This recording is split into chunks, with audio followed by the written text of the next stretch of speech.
Quand vous veniez en Côte d'Ivoire, quels étaient vos objectifs? Est-ce que à un seul instant, vous vous rendiez compte de ce que vous aviez entre les mains, de ce que vous alliez entreprendre et de la réussite que cela allait vous apporter?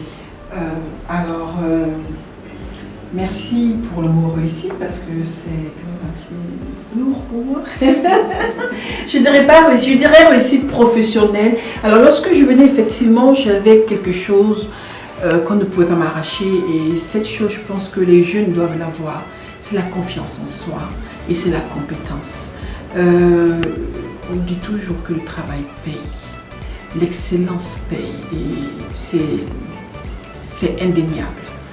Lorsque je venais avec, je le dirais, 0 franc. J'avais aucun contrat en Côte d'Ivoire, mais j'avais la compétence, j'avais l'assurance et je recherchais l'excellence dans tout ce que j'entreprenais. Donc, du coup, je viens avec ces qualités qui sont des qualités très importantes dans l'entrepreneuriat. Et je pense que grâce à ces qualités, j'ai pu faire des preuves, parce qu'à un moment, en fait, il faut faire ses preuves. L'expérience que j'ai acquis à l'étranger, et ça c'est un ami qui me l'a dit quand je suis arrivée, j'avais un peu la grosse tête quand même.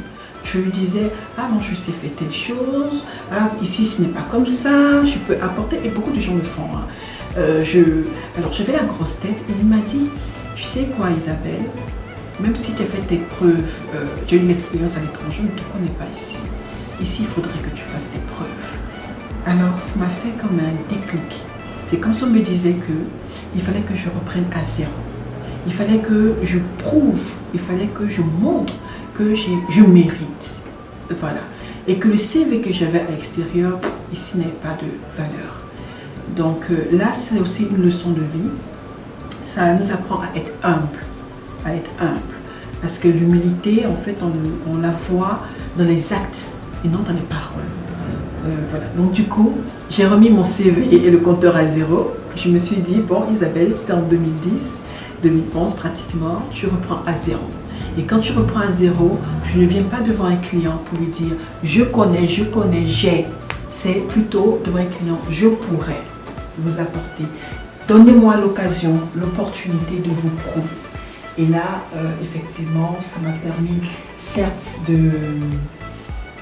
j'ai certes peut-être passé plus de temps qu'il le fallait, mais ça m'a quand même permis de comprendre les réalités du pays, de m'adapter aux réalités du pays et de refaire mes preuves solidement.